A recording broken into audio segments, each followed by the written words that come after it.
Well, hello, darlings. It's Monday, and it feels just like 24 hours ago that we were all here together, talking, thinking, and discussing how we could change the world. Oh, yes. I was meant to go to the dentist this morning, but I woke up with a rasping cold. So I've got my my flu mixture here. Hang on a minute. Let me just.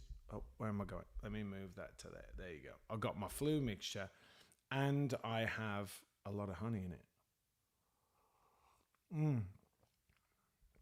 And as you can probably tell, I've come in a little bit closer today with my picture because yesterday I just felt like it was too big. All right, so today is gonna be the day that they're gonna throw it back to you.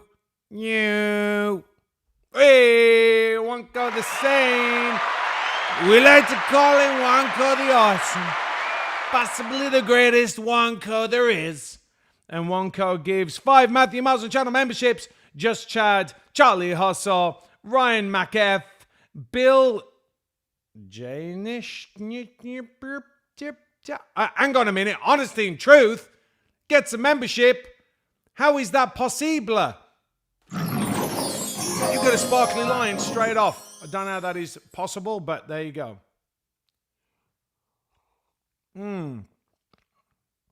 So, today we're going to talk about a day in the life of an actor.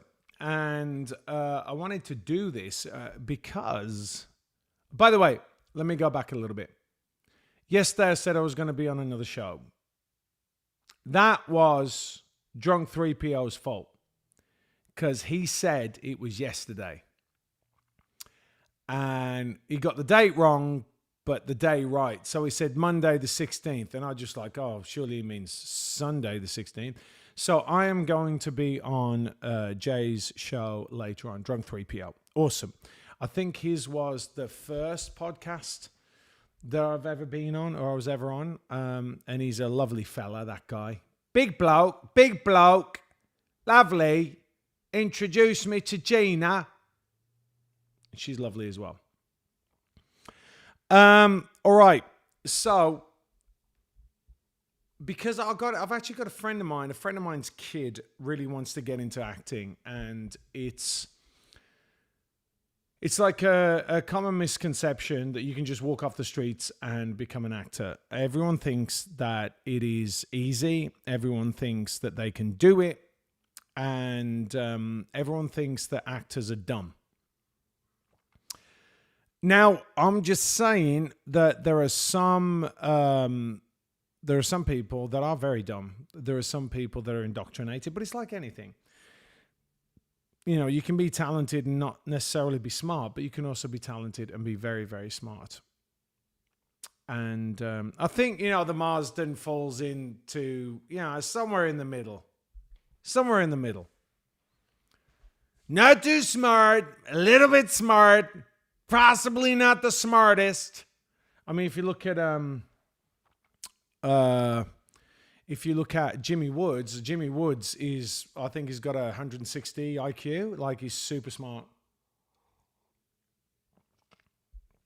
Jimmy Woods is, hey, listen, honesty and truth. I'm just saying, I don't know. No, you just gotta re-up your membership, honesty and truth. I mean, the funny thing is the person that is up there with the most generous on this channel gets given a membership. There's something kind of nice about that. I kind of like that. By the way, I love these lemon and honey things. Why is lemon and honey so good? Who thought that up? All right, so I'm going to talk a little bit about what made me an effective actor. And so start at the beginning. So when I was a little boy, I read a lot. And as I told you guys, I have, don't be doing that, Mike. Don't be doing that. See, you're distracting me now, getting me off my flow. Don't be doing that. So when I was younger, I was actually talking to my sister about this, and I've mentioned it to you guys before because I hadn't really thought about it. But when I was younger, I read her books. So when she came home, and she was 3 years older than me, even though she doesn't look it, she'd come home and I'd read her books. And I was just desperate to learn. You know, it's funny because, you know, there are certain things in your life that you just take for granted about yourself, right? And you don't really analyze it until later on, certainly until when you got kids and you see like how they're different or how they have different skills or traits or whatever. And I was always in a book. But I just read and read and read. And so when I went to school, finally, when I was in like first grade, which is, you know, in the UK, I don't know if they still have it over there, but it was 1, 2, 3, 4, 5. And then you went to the next school, 1, 2, 3, 4, 5. And then you went to the next school, 1, 2, 3, 4, 5. It's very simple. So when Americans here say, what grade your kids in? I'm like, I have no idea. Because if back in the day you would have said, oh, that person's 11, I'm like, oh, well, they're going to high school. So anyways, I don't know what the grades are. But I was a voracious reader and I read a lot of fiction, but I also read a lot of factual books. And one of the reasons why I think that my 19-year-old is so smart is because when he was younger, I only let him watch documentaries. So they used to joke about him. He could tell you anything about lizards. He could tell you what kind of a lizard it was. And of course, it goes away if you don't practice it. But I read and read and read and read and read. But also, I loved writing.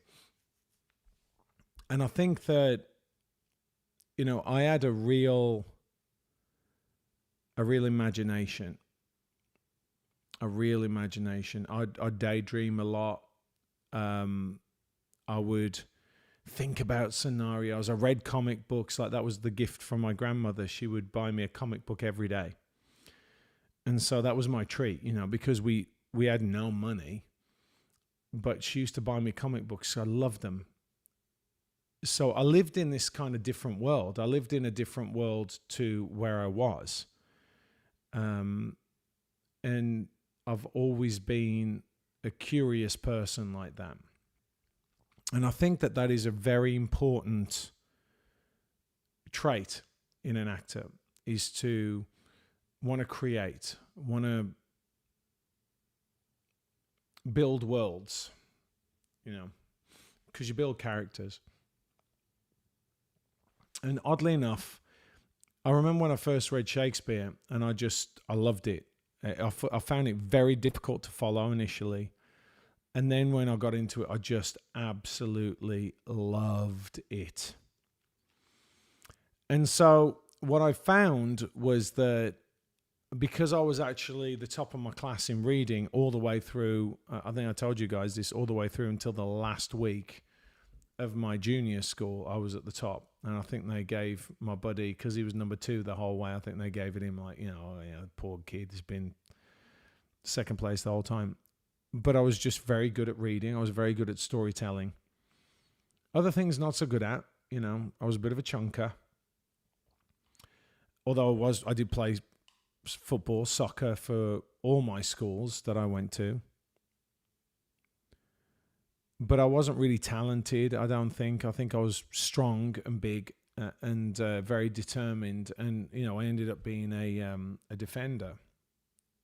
But I had a steel trap memory. So I could read lines and remember them. And I remember, it's oddly, I think the first play I did, apart from the Nativity, was David and Goliath. And of course I played Goliath because I was bigger than anybody else. But I can remember my mom having the lines and she put them up on, we had this like corner unit in the house. And I remember her bringing it down. And it wasn't a lot. It was maybe a page of lines.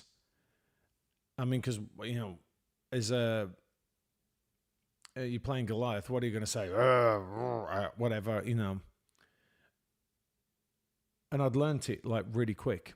So then I got a reputation, because I do think a lot of the times that teachers go, I can't, I don't care if he's bad. He just knows the lines, right? He's going to turn up. He's going to know the lines. And so I could just learn lines really easily.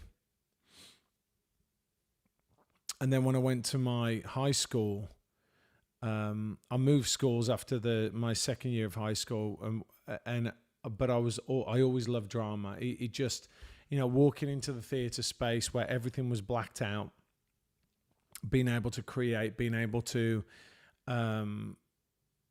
play these different characters. Now, I don't know if it was like escapism, probably was,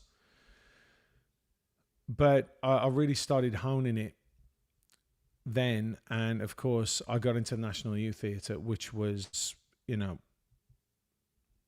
it's the elite of the elite. And when I got in there, I was like, okay, this is the funny thing when people go, oh, you're a crap actor. I'm like, I got in the National Youth Theatre at 15 or 14. Like, you are the best in the UK if you do that. In fact, what I'm going to do is I'm going to read you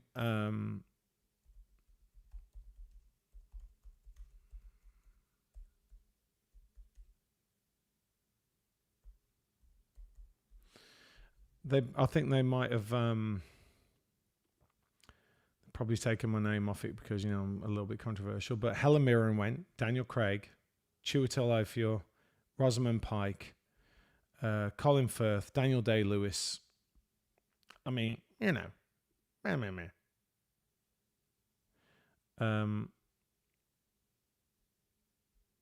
you've got backstage loads of really great people. So, I mean, just like the best people. So I'll give you some more. Catherine Tate, Ben Kingsley, Ashley Jensen, Matt Lucas, Hugh Bonneville, David Harewood, Matt Smith, Adil Akhtar, Derek Jacobi, and many more. They put Orlando in there as well. They're not going to put me in there because I'm too controversial. But,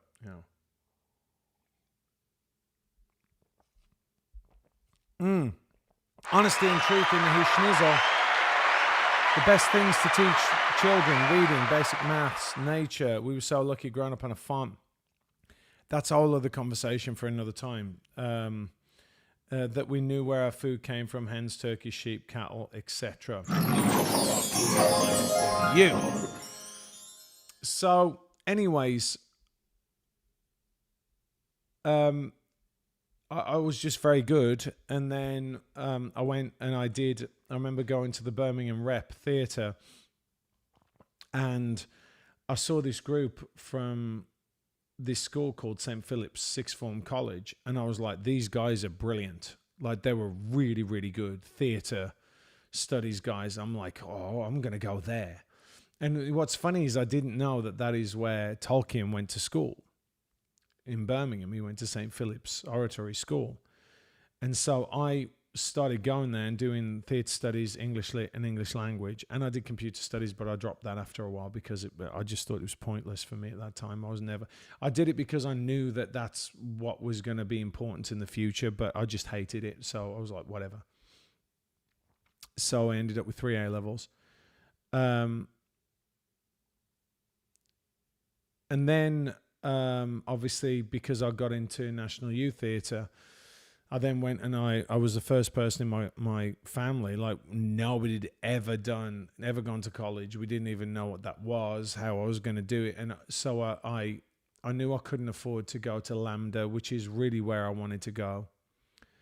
Not RADA, I wanted to go to LAMDA. And I auditioned there, and I can't remember whether I got in or not. But I got in at the college, Middlesex University. And so I went to do a BA in Performing Arts, which I basically did all of it, but never got my degree, which is annoying. But anyway, that basically brings you up to date with me then going into professional work. And, you know, working on theatre, I made a decision early on that I didn't want to do theatre. And I'll tell you why. I would, before I walk on stage, I have a complete mental blank. It's very weird. I go up and I'm about to go on and I forget everything that I'm meant to do, and I can only remember when I come back off then. And as far as I know, I've never dropped a line. But it just became, you know, very nerve-wracking for me to, you know, as you get bigger, you get more people paying attention to you, you get lead roles. And then, you know, I was like, oh, I don't like this. And as far as Shakespeare was concerned, I loved watching it, but I always thought there were other people that were better than me at Shakespeare.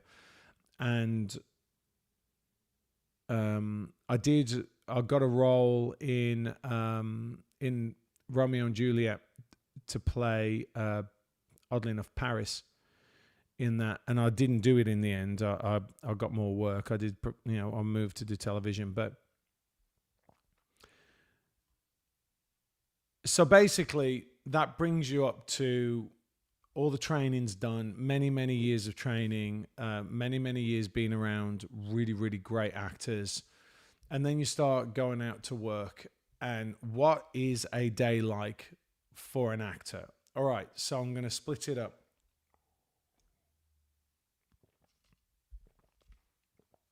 I was very lucky because I do work. And that would give me enough money that I didn't have to. This is what people don't understand when they go, why are you working? Well, because you can make enough money that you don't have to. And that's the idea. So you can focus completely on your work that you want to do, like your acting work. So from a very early on, I was doing commercials. And so that's very different. But I was an actor that was in commercials because they didn't have, like, a lot of times they work with models and the models didn't know how to be in front of a camera. And I was honing my craft then. I was getting good. So what is a day like for an actor who is not working, right? Is not working that day. Okay. So let's just say I get an audition.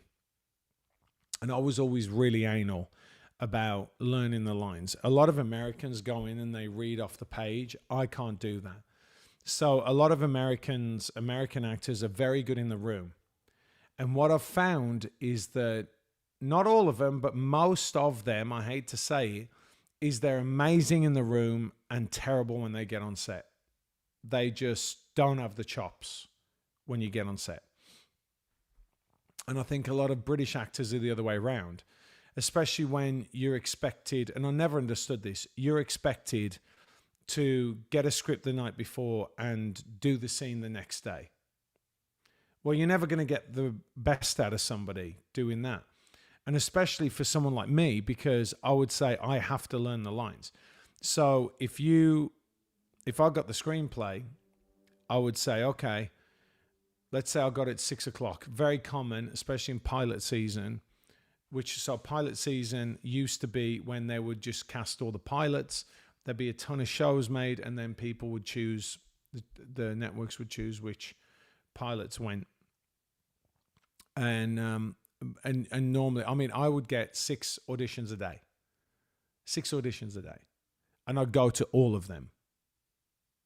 So if you think about when I first went to Hollywood, I'd have 6 auditions a day because I wasn't known then in the industry, but I had a reputation, if you know what I mean.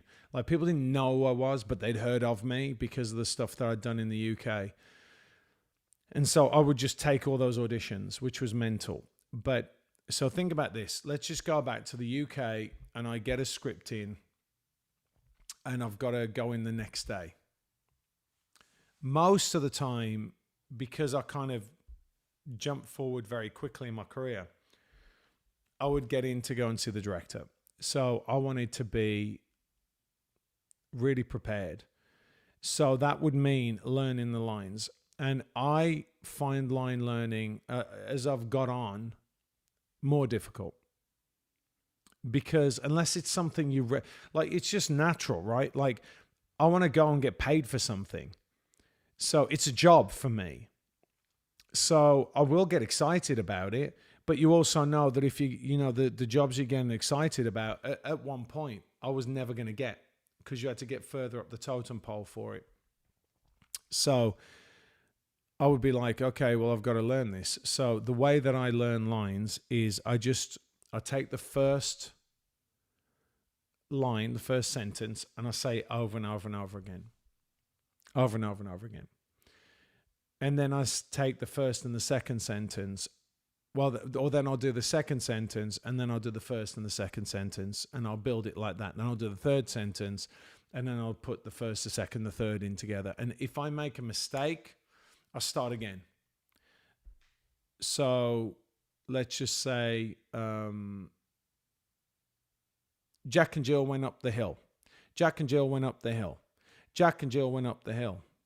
To fetch a pail of water, to fetch a pail of water, to fetch a pail of water. Jack and Jill went up the hill to fetch a pail of water. And that's how I build it. Just going up and down, up and down. And then what I do is, and I still do this today, and then what I'll do is I'll do it like throwing something up and down like this. This is a really good technique, by the way, if you got to do a presentation, right? Like, and you want to learn it. Learn it like that and then throw it up, because you need to be able to do it without getting distracted. So I can go through something and I don't care if there's a crash, bang, wallop, something going on off screen, because I know it so well. I can hear it and my mouth keeps going, right?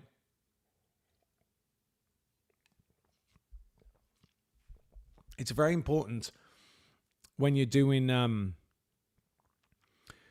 when you're learning for presentations. Part of the issue that people have with public speaking is they get anxious because, as I've told you guys before, they open too many windows in their brain. What do I mean? So they open the anxiety window, they open the presentation window, they open, oh my goodness me, is my accent like weird? And then they open, oh, can I remember all of my lines? And the whole idea is you got to shut as many of those windows down so it's pure between you and the material. And so what I would do is I get so good at the material that when I speak it, I'm not even thinking about what I'm speaking. I don't think about what I say. It just comes out. I'm in the moment, as they say. I'm doing stuff. So it's like, it's a subconscious flow, which is what happened to me, if I told you earlier on, about the plays. Because with a play, you're doing it night after night after night, and you've got to know that dialogue so well. And I would just inhabit the role when I went on. It doesn't mean that I became that person, but I didn't think about the words. They just came out of me. And I think that that is why it was an ability that I had from when I was younger that made me stand out as an actor.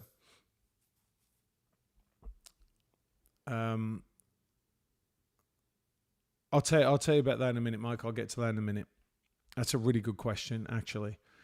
So, and what that also allows you to do, fun enough, because Mike brought it up, is it allows you to improvise, because you are so confident in who you are, the character you're playing, the lines that you know, that you're in the moment, so you can pivot. This is why Trump is such an effective speaker, because there's no filter with him. He doesn't care. So whatever you hear is what he's thinking at the time. It just comes straight out. And you can see, because he'll do this, he'll talk like that, and it's like, and then he goes off on one, right? And then he brings it back again. He's really good at that. And that comes from being in front of the camera for 17 years with The Apprentice.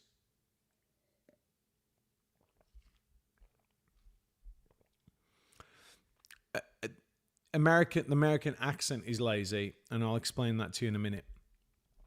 So, if you can get rid of the concerns that you have, it's like exposure therapy. If you can get rid of the things that make you anxious, then you can focus on the things that matter. So, when I'm doing presentations, I have zero inhibitions. I have none. I've done it so many times and I don't care. Right? Like I don't care. I know that worrying about it is going to make it infinitely worse than it would if you just wing it. And so I'm willing and able to go off script and have a laugh and take it one way or another way and go away from the script. You have to be careful in a business setting with that because you don't want to like waffle on, right? They're ramblers. They go all over, but you have to have the confidence to be able to do that. And so I had that. And I'd focus on the material. I'd then look at the structure of whatever I was doing. And then I'd go and do it. So, and I used to find that if I held the pages in my hand, which nearly all American actors do, they'll walk in with a page in their hand. I found that so distracting. I felt like I was not, like, it's almost like burn the boats, right? Go in, don't give a shit, do what you've got to do.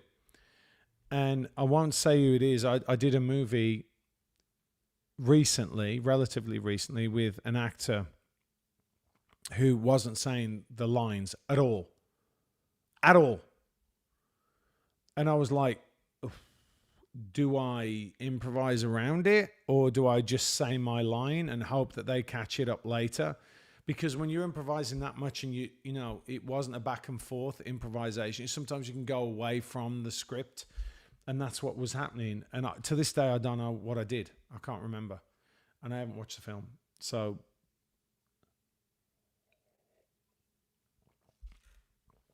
hello, Michigan. All right, so Mike D says this is really interesting. Were there great actors who were not great at memorizing lines? Were those actors better improvising? Perhaps because they had to. Great question.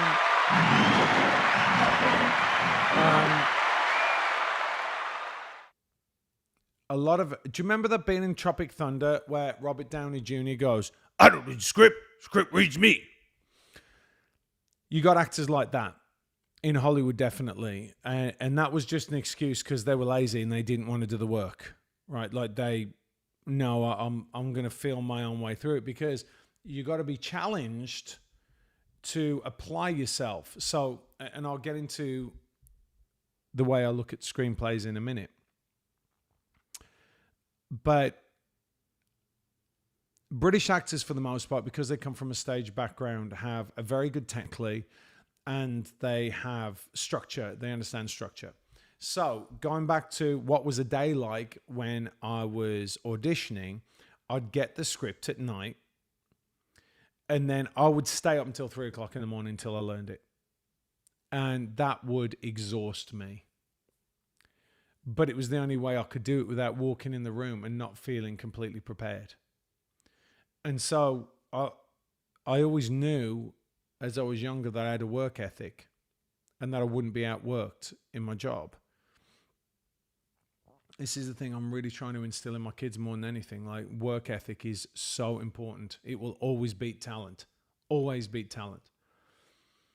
And so I would do that. And then in the morning, here's the thing. You can't go to an audition with anything on your mind other than the audition. If you're going out and you're thinking, oh, I've got to pay the rent today, or oh, I'm late, or all that throws you off. It all throws you off. It gets in your head. It opens those windows. So I'd target getting to wherever I was in LA within an hour. And that hour would always be at least 15 minutes before my appointment. So I was pretty much never late. So I never had that anxiety that someone was waiting for me. Same in London. Again, be very prepared. Go and meet the casting director. Go in. But you've also got to be yourself, right? Because a lot of the directors, they know how good you are. And you're all kind of... I keep saying this, and some people don't realize this, is that you are all around the same level. If you're a working actor, you're pretty much at the same level as anybody else.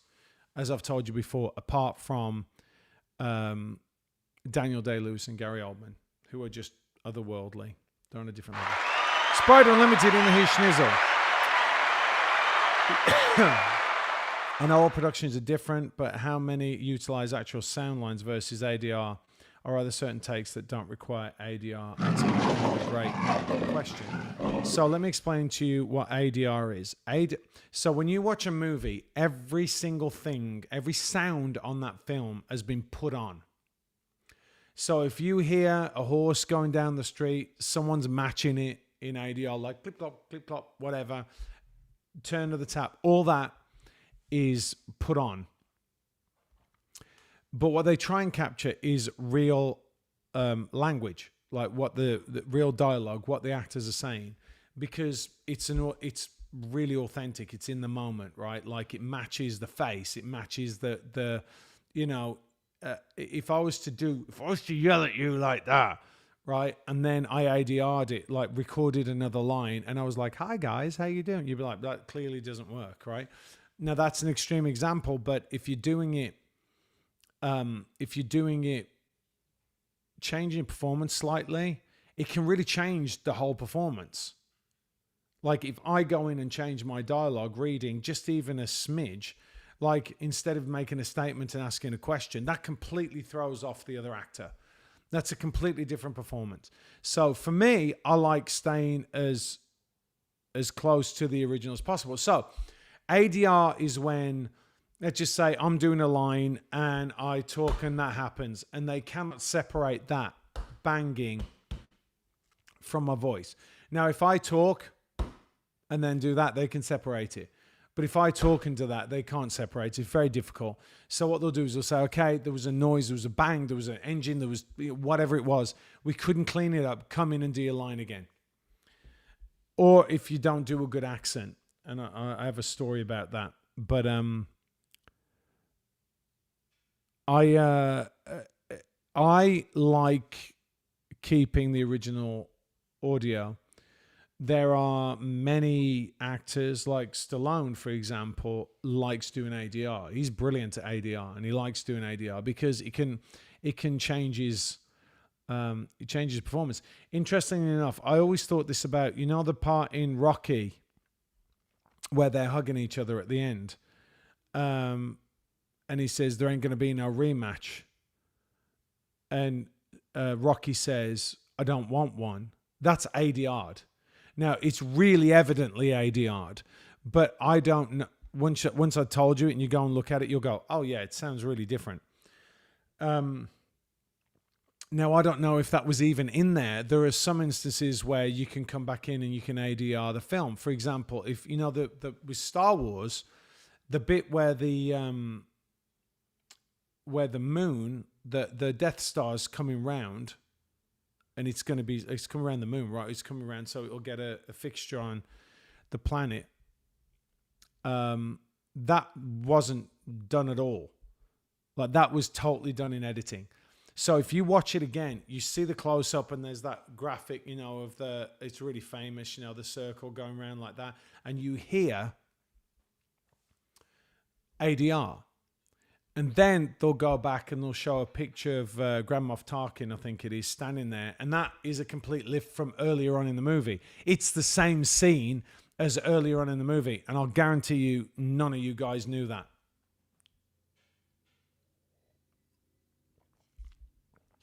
So, I've learnt my lines. Then normally, especially in the United States, you would be going to one of the studios. So I would try and keep my morning free. I might go and do a workout in the morning. If my audition's like at 12, if it's at 9 or 10, which is very odd. I mean, 10 is when everyone wakes up in Hollywood. Nobody gets into work before 10 o'clock. So you might have an audition early, like 10 o'clock, 11 o'clock. And then you turn up, and you have to go up to the gates. You give them your ID. You go through. You park up. Then you have to walk to the location. And that was I always loved that. I never got tired of going into Universal or into Sony or Paramount. I love Paramount. Paramount's like old school Hollywood. And I was in, I mean, if I've been to Warner Brothers 1,000 times, Disney a bunch of times for ABC. Disney's weird because Disney's on one side of the freeway and you have to go over this bridge to get to the other side. It's kind of weird to get to. But I read for Lost. I could tell you all the stuff I read for. I read for Lost. Tested for Lost. Actually, I was right in front of J.J. Abrams. Didn't get it. It was down to the last few. I wasn't down to the last three. I tested for the L Word.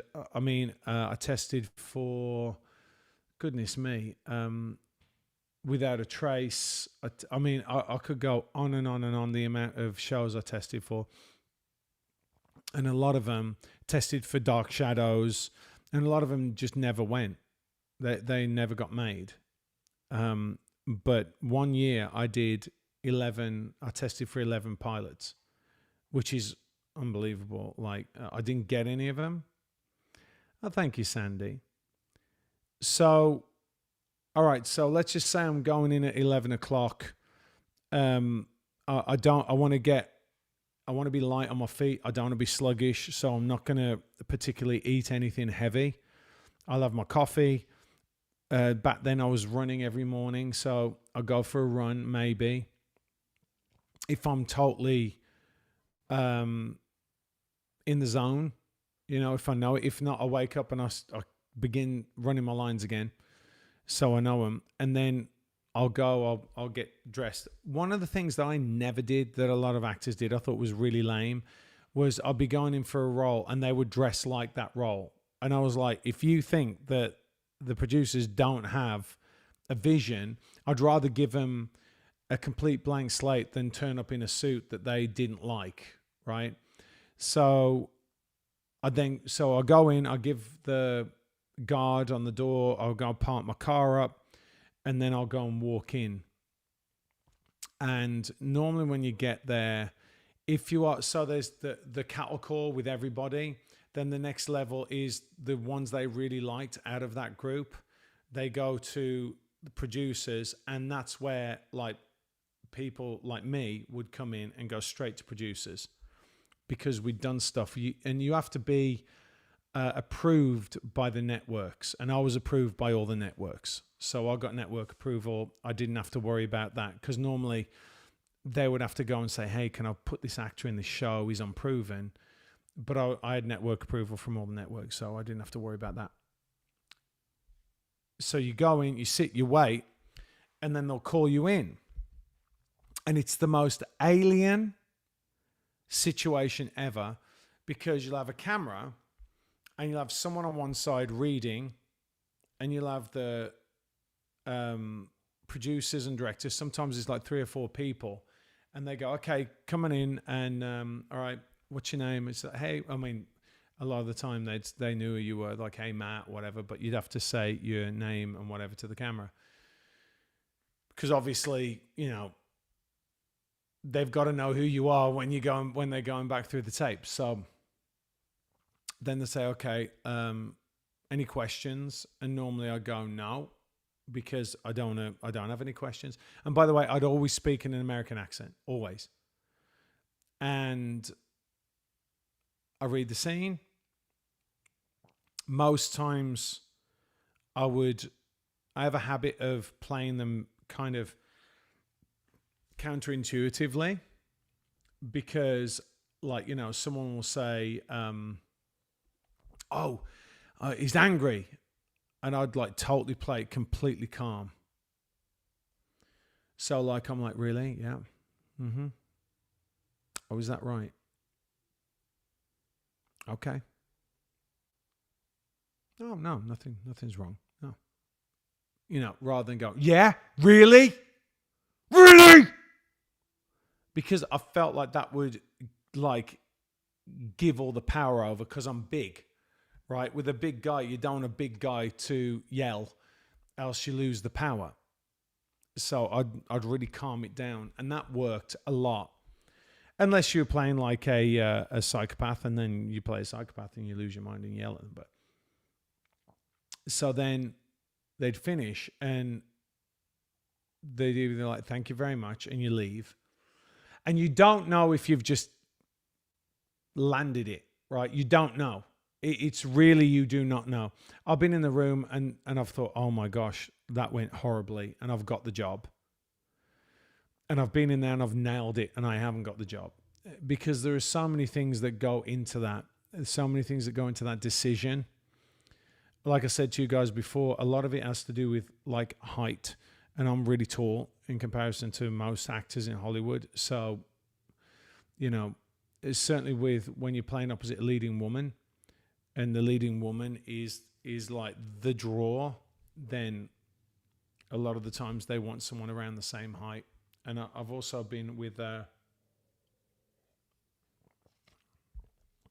guys who are meant to be the next action star, and they're like 5'5", and there's no way they're going to put someone 6'3" next to them. So it's like, okay, that's not going anywhere.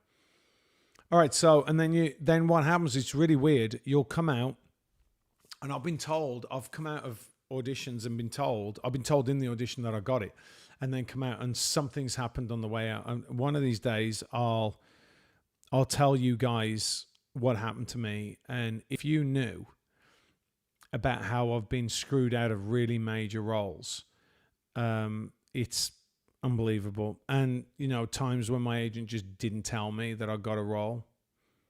I've had it where agents haven't told me that I got offered, and then the directors called me directly.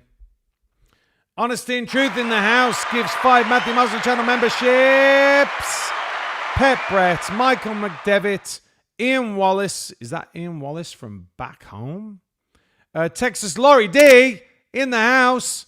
GJJ. You all got memberships from the most awesome and beautiful and handsome, because there's 2 of them. Double Trouble. Honesty and Truth. Sparkly Lion. Right there. Thank you. All right, so I'll tell you something. The weirdest thing about that, if you guys, I have to put it like this. Have you guys ever been in a job interview or gone for a job interview? And because you got to remember this, every job that I'm going in for is worth millions of dollars. Pretty much. Because even if that job doesn't pay you millions of dollars, it could lead to you getting paid millions of dollars. So the pressure is massive. And if you like the role and you want to do it and you know that it's a life-changing role, then it just kicks it up to another level. It's so stressful. And so you're walking in there, and one of the things you have to do, by the way, I've done this multiple times. I had this one incident where I was testing. I didn't get the, it was one of those days where I had like 6 auditions, and I'll get a call at 5 o'clock in the morning, and it's my agent, and he goes, Matt, you're testing today. And I'm like, what? And he goes, you're testing today. I'm like, I haven't prepared. No, so everyone else knew the night before. And I'm like, I've moved on. I've like I do a data dump, right? I'm like, I'm not using that anymore. I need to learn the next stuff. And he's like, no, you're testing today. So you got to be where was it, that one? I think it was at Warner Brothers. You got to be at Warner Brothers. And I just remembered another one that I tested for, the Dresden Files. Tested for that. And he said, they have to do the deal before you go in. So think about this. You're going in, there's 3 actors, and they have already negotiated their deal with their agents, and you have like pages like this, right? You used to come in like this, like giant deals, because it's like how much you're getting per episode, you know, you're getting residuals, like how big's your trailer, like what's the flight, you know, what's your billing on the show, and all this kind of stuff. It just goes on and on and on. And so he goes, just get there. And I think it was like 9 o'clock. It was something crazy. And because nobody's in until 10 in Hollywood, I just told you. So I get there, And the casting director goes, Matt, I've got to take you over here. And they had to take me into a separate room. And this was, I didn't have a cell phone. I had to use a hardwired phone. And they were like, you got to do your deal. We can't talk to you until you do your deal. And I'm like, you've got to be kidding me. So the pressure of me negotiating with my agent going, what are they going to ask for? Like, how much are they offering, right? And they'll make an offer. And then my agent's countering and I'm in the room waiting to go in. And I can't go in the room and they can't give me the sides or whatever because they gave some more sides. They can't give it me until I sign this deal. So imagine the pressure. And I'm like, oh my gosh. And consequently, I didn't get the job. But my agent was going back and forth. And I was like, I'm not going to be able to do it because you have slots where you go in. Because let's just say I also tested for, what's the one with America Ferrera? Ugly Betty. So, and me and Eric Mabus used to go up against each other all the time. And we used to get sick of seeing each other. It's kind of funny because he's a really nice guy. And we never had any like rivalry. I never had rivalry with anyone. Some actors did. But I remember like sitting in there going, oh my gosh, like the pressure is unbelievable. So anyways, you come out of that not knowing or knowing, sometimes you just blow it, right? There's too much pressure. When I did really well and the times when I got my pilots was when it was a theater and it was in Fox. Fox has a theater. And so you put me in a theater and I'm good, right? And a lot of the other actors don't do that. Like the Americans don't do that because it's not a lot of Broadway people. So I'd stand at the front and it'd be great. So the one I got with Simon Kinberg and Jerry Bruckheimer, I did my audition piece and it was a speech and I didn't have to interact with anyone and I absolutely smashed it. And then I got the role. So anyways, that when you get out, it is like the biggest adrenaline dump. Like you just go, So imagine you are going in for a job that is going to change your life. And every one of these is one of those. And you come out and you don't know whether you've got it or not. Imagine how exhausting that is. And I realized that I used to get absolutely knackered. I would be so tired after these auditions. I'd say to Nadine, I'd be like, I'm just so tired. And it's because for that moment, you are hyper focused. Hyper focused. But it's not just your brain, it's your body. Your body's engaged, right? You're having to think on your feet because you're talking to people. Ba, ba, ba, ba, ba.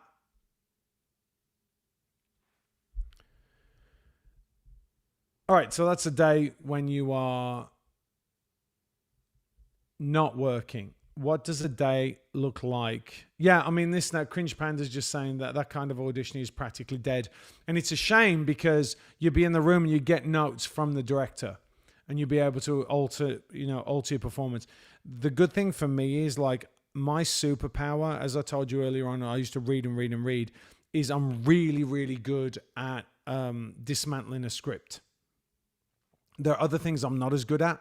But dismantling the script, I see it as a treasure map, so I can like take it apart, and I think that's why I can write, is because I can really hear the voice of the writer and what they're wanting. Sometimes that can be a problem because when it's bad writing, I can't get past it. It's really hard. And what I found, by the way, listen to this. I don't know if this is the same for Cringe Panda, but if I'm running lines. And you'll feel something as an actor, like that line is just out of context. Almost every single time, it'll be someone else writing that line. It'll be a line that was changed or left in from a previous draft or whatever. And I can tell that. I can tell the tone of the writer. And I think it's a combination of, having that in your toolbox, but also reading thousands and thousands and thousands of scripts. And I got good at that real early. And like I said, there are other things that I'm not good at. Like there are some people that are just amazingly instinctive actors. There are some people that are off the hook at improv. There are other people that are, they work from the outside in, meaning they put the costume on and that makes them feel like the character, and then it goes the other way. Well, I'm trying. So that's that. Now, what is it like when you are on set? Well, I've been really fortunate. I've only ever been an extra on a show once, which was when I was still at college, and that was The Young Americans with Viggo Mortensen. And I must have been 18 because I was at college. I think I was 17 because I know that I shouldn't have really been there. But anyway, I'm in a scene briefly in a club. And I was just grateful to be on set. But the first job I really got, the first audition, was Emmerdale, a show over there. So I was on the third biggest show in England for my real first audition. So it's different. Oh, by the way, you know what I did as well? I did an undercover thing because I wanted to go and see the way that people treated extras on set. And I went in as a tech advisor with a group of tech guys on I won't tell you what it is, but I went on with a bunch of special forces guys. And that's one of the reasons how I got to go and be on Tenet, because they wanted someone who could act, but also could handle firearms and move like the real deal. And so they called me in. And when they asked me to do it, I was like, yeah, I'll do it. Like I didn't ask, what my role was. And I was actually on that. It's just the way it works sometimes. And this is what's funny when people go, oh, you're called Blue Team Soldier. I'm like, yeah, I was on that show for 2 weeks and I earn more money than most people earn in a long time. Let's just put it like that. But, and it's sometimes you do want to come back with at these haters and comment, but then it makes you sound petty and makes you sound like you're bragging. So anyways, depending on where you are in the pecking order, changes your experience for the day, right? So, for example, I'll give you some stories of what happened to me. When I was on Helen of Troy, I was number 2 on the call sheet, and it was a big $17 million movie. And I went over there, and the first thing they started doing was training me. And this is what people don't understand. So I'm there with one of the best French swordsmen in the world, and he's teaching me how to use a sword. And that was my day. I'd get up, and he'd be like, all right, Matt, come on. Here are the different positions for the sword, fencing. I'm going to teach you that. So I'll learn how to fence.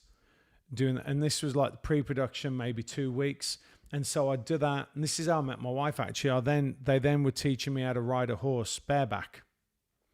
So, and I've got all these like weird skills now, right? Because of the stuff that I've done.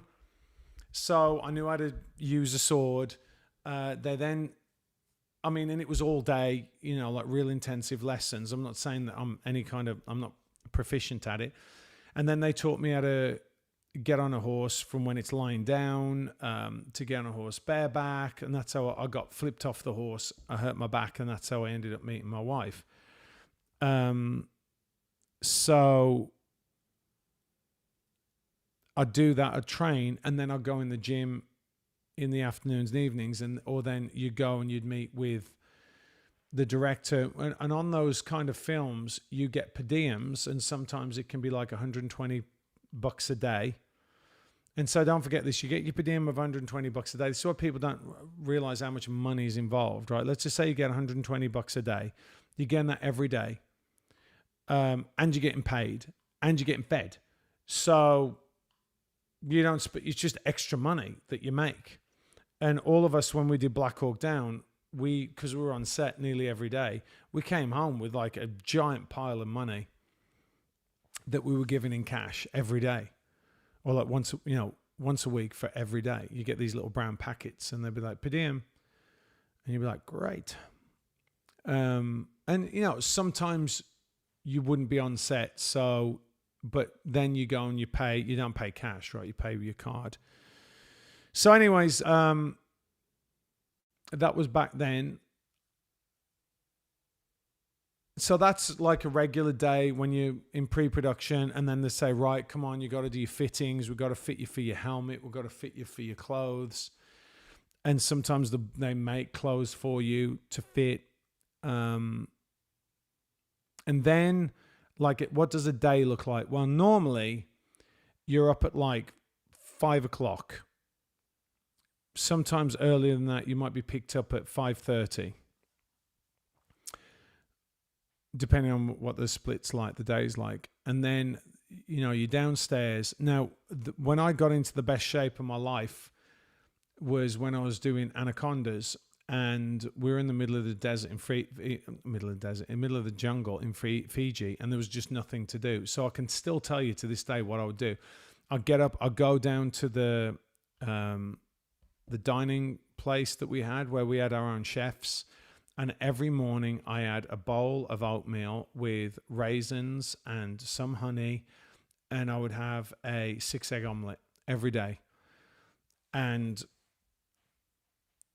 so I'd eat that on Anacondas, then we'd go into set. And a lot of the time, it's one of these funny things, like we had to be wading through a lot of water. If you've seen that movie, we're in the water a lot.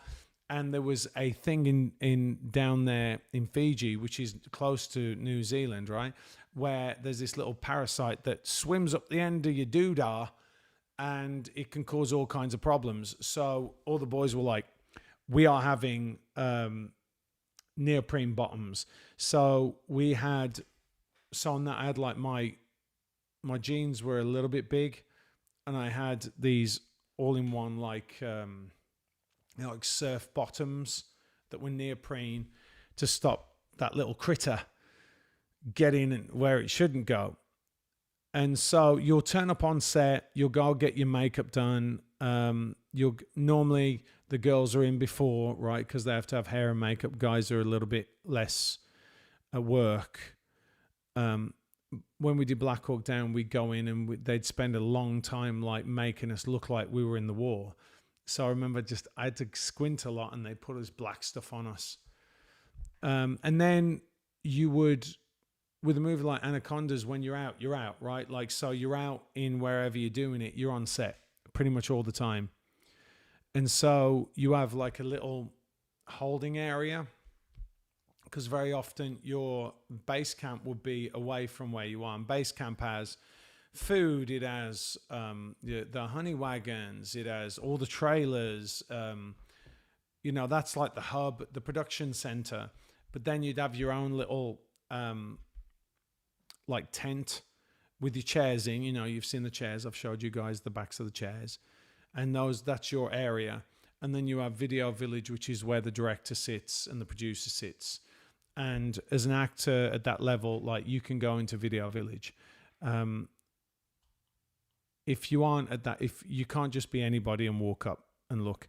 I actually very rarely went into Video Village, because to me, it's like my performance is being left on the camera. I don't need to see it playback. I don't need it. So with something like that, with Anacondas, we'd sit a lot. You have pockets, and you have runners that come around and they'll say, can we get you anything? Do you want snacks? Do you want water? They really made sure that we were hydrated. And then you're on set, and it's a lot of waiting. And then, like, for example, if you're on a boat, so think about this. If you're on a boat driving down the river, or, sailing down the river, you're going to do a wide shot, which means somebody's going to be on the bank shooting you, right? And if you're doing one wipe shot like that, then you got to turn the boat around, come back and do it again, turn the boat around, go back and do it again, right? To make sure that everything's right. Then you get off the boat, they set everything up for one shot on the boat, and often that's a wide. So they'll shoot the wide with everybody in it, and then they'll come in and they'll do over the shoulders and cross shots. So they'll do a shot of you, and they'll do a shot of the other person. And if you're in the back of shot, you got to be there. And when you're on a boat, like, you ain't going anywhere. So the movies I did like that were actually could be considered to be kind of harsh environments. Certainly Rambo in the jungle of Thailand, where we were standing there and there was a giant cobra just like slithered across us when we were walking through the jungle. So yeah, you'd be on set, then you break for lunch, go and eat. You still got all your stuff on. Depending on what they're doing in the afternoon, you might be either done, you might be getting changed, do another scene, and therefore you have to know what you're doing all day. And what they do is they give you a little, you get mini sides about like this big, and on the front it tells you what scenes you're doing, who's there, and then you'll have the script, the dialogue for each scene. And that is a real godsend when I realized that you don't have to cart a whole script around. And some people do, by the way, because you can, if you're not working in chronological order, you might want to remind yourself what has happened up until this point in the script. So it allows you to react. I mean, there's a scripty, what you call a scripty there, does the continuity. She's looking at everything. But you want to know where you are. So then, yeah, you're back on and you finish. And sometimes it's like really hellish days. It goes very, very late. Actually Tenet was, even though I was like basically just coming in and doing military stuff on it, was exhausting. It was really exhausting because you just expected to run up and down the hills, and it was a hill like this that we had to sprint up, and then we had to run backwards because of the way that they were editing the film, for it to go, some people going forward, some people going backwards. And it was really tiring, like just physically demanding. At that point I was like, I am not, we were wearing a gas mask and all that, and I'm like, I just can't do this anymore. This is a young man's game. Doing that amount of work, I just wasn't ready for it. So anyway, like looking at something like Anacondas, then you finish your day and you go back to the hotel, and then it's rinse and repeat. You're probably on again the next day. But when you get home, you got to go, okay, you're in your hotel room, you wash all the crap off you, try and get a workout in because you want to stay in shape, try and like have some kind of a relationship with other people. And then you go home and you start learning your lines for the next day. And a lot of the time you'll get like new sides under your door the night before, and you're like, oh my goodness me, I've already learnt these. So I was always, I like to be prepared. So normally I've learnt the lines already. And so when they come in and they change them, and sometimes they're just like 2 lines changed, it really throws you, and you have to like try and get your head around it. So that's like the life of an actor. And if you look at someone like The Rock, he gets up at like 3:00 and does a full workout. And those guys are just crazy. But, you have your stand-ins and they don't walk in till the very last minute. So you walk in, the whole shot's been set up for you because you have your stand-in. And then one of the things I will say, now I've said this before to people who say, I met this guy, he was an asshole. Like when you are thinking about what you're going to do in the scene, you can't talk to anybody else because you're just thinking. Now, I work with an actor, Jeremy, I can't remember his second name now, that's really bad. He's in I Am That Man. He plays the mechanic. He's a fantastic actor. But he could talk right up until the moment of his take. And I just can't do that. Jeremy Ratchford. And he can talk all the way up to just before you say action. And I just couldn't do that. And that's where you get the synergies of actors. Like you got to respect the other person, get into their part, doing it the way that they want to do it. And sometimes that can cause conflict. So anyway, that's the life of an actor. And you have to kind of try and stay in shape on your days off. Very often it's just learning. You're just sitting there like learning the lines. It gives you a headache.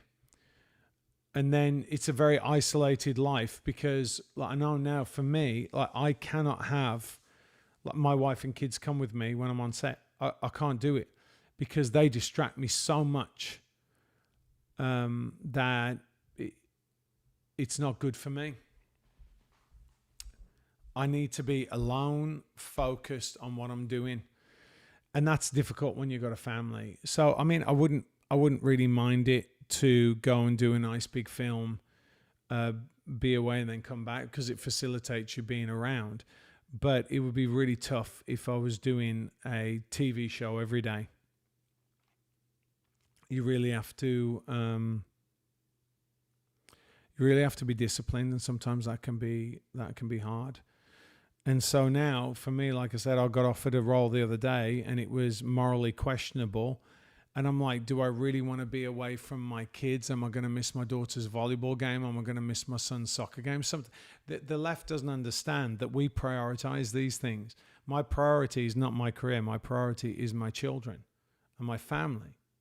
That's the priority. They don't understand that. They can't comprehend it. And especially they cannot comprehend 7 kids at home.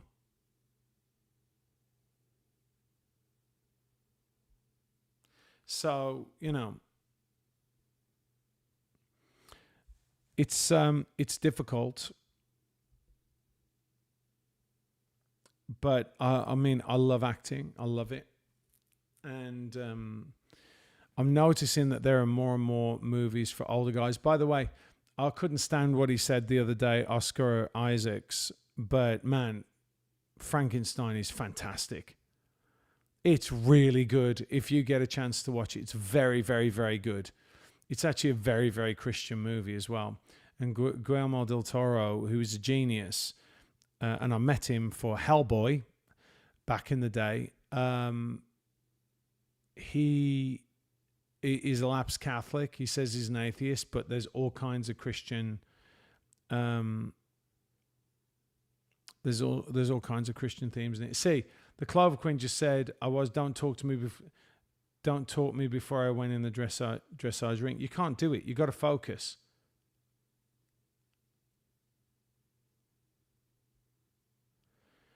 You just got to be in the moment, and it's a lot of pressure. And it's, you got to remember that when you're that focused, you're really respecting the people around you. You don't want to come in and like mess around. That's not the way it's done. So sadly, there are very, very few conservatives now in the acting space. They're not doing it because they can't get through the gatekeepers at the front. And that's the idea when they cancel you. And so that's why we need to build something different, which is why I'm on here. We have to encourage people. I'm going to speak to somebody on Friday who he really wants to get into acting, and it's just difficult. It's difficult to say, but we've got to build something so these kids can come into something that isn't going to completely destroy their lives. It isn't something that's going to compromise them, or they're going to be, abused or whatever it is. So it's tough. It's tough, but we can do it. So anyway, I hope you enjoyed that, my little discussion on the day of an actor. It's a great life when you're doing it. It's really wonderful. And by the way, I did do one day, I did 23 hours working, which was kind of insane. But anyways, let's build. We're building this. We're building the channel. We're going to build.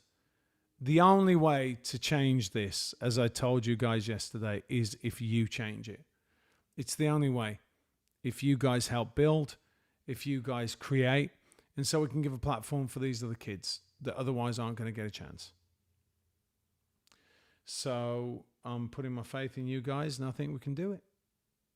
So thank you. I do, Joan. I miss it, but I think now, what would it be like for me on set? Imagine the comments. Imagine the sneers and it's got way worse now. Unfortunately, people can't just be decent. So, anyways, you guys are awesome. So thank you. Thank you for supporting me. Thank you for supporting the channel. And I will see you on Wednesday. And remember, not all actors are like this, I promise. Bye-bye.